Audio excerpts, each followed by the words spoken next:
yesterday I was reading the vice president's statement when he was commissioning the 21 billion naira so-called resident for vice president.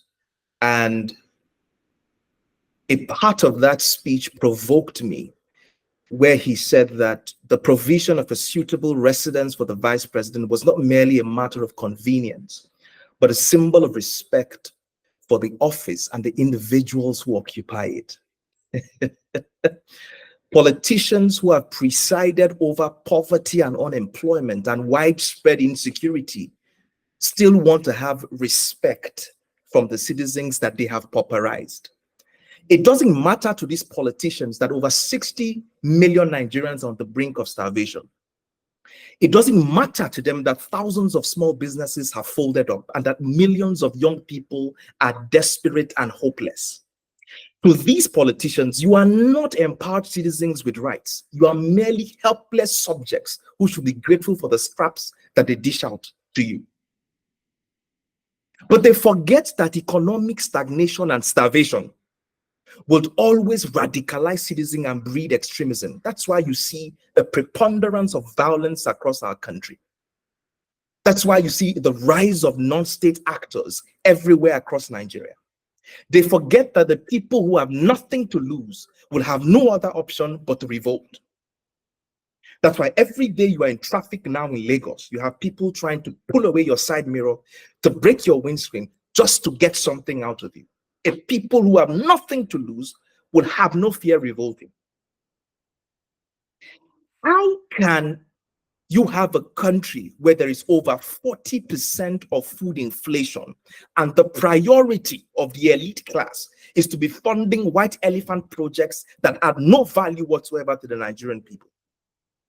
Yet they have kept tariffs high on the importation of food. The Lagos state government last week cut off the 25% subsidy on public transportation, even though it has now more revenue after petrol subsidy was ostensibly removed. They can't even subsidize 25% of public transportation. Sobada Allah, sobada Anabi. Subhanallah, sobada Allah, sobada Anabi. They cannot even subsidize 25% of public transportation. Yet they ride on the latest SUVs. Governors in 3 months have spent 34 billion on local and international travel. 34 billion. They have spent 5.1 billion on refreshments in just 3 months. These are the elite class that want you to continue tightening your belt for them, that want you to show them respect. We're in trouble. We're in trouble. It's why I tell young people, you have no business bothering about what, the generations of your cookers see on television. Why are you bothered about that? It's your future that's on the line. You don't need affirmation from a political class that has failed you, that have mortgaged your future. You don't need affirmation from any generation than the urgency required to save your future and your destiny. It doesn't care. You shouldn't care less what people in their 60s or 70s think about an administration or not. What's your business with that? Does that put food on your table? I tried to order a bag of potatoes. I love chips. I tried to order a bag of potatoes from Jos.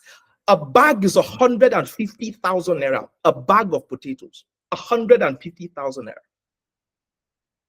But that incompetent political class wants you to continue to submit to them, to hold them in majesty.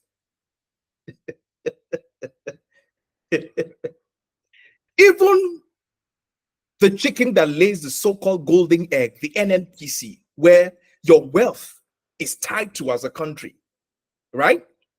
You're barely able to meet the quota that has been given to you by OPEC. We have a quota of 1.9 million barrels of oil per day. We're struggling to meet 1.3 million barrels of oil. Meanwhile, in 1970, we're doing 2 million barrels of oil per day. But the incompetent political class that you have are unable to even do what was done in 1970. Now, mind you, of that 1.3 million barrels of oil that is produced per day, a quarter of it is already tied to loan repayments. So it adds no value to you. A quarter is already tied to loan repayments. Afri Exim Bank and so on, tied to loan repayments. Again, the unit cost of production in our country is $48 per barrel. The average global benchmark is between $10 to $12 per barrel. Countries that are at war and countries that are under sanctions, Iran, Iraq, they are producing between $10 to $12. We are doing $48 per barrel. Your future has essentially been mortgaged. Because there's no way out of this. Look, listen. You know, we're in a mess. And Abuja does not have the solution. Listen, anybody who tells you that the current political elite, the current governing class can get you out of the woods is fooling you. If we're in trouble,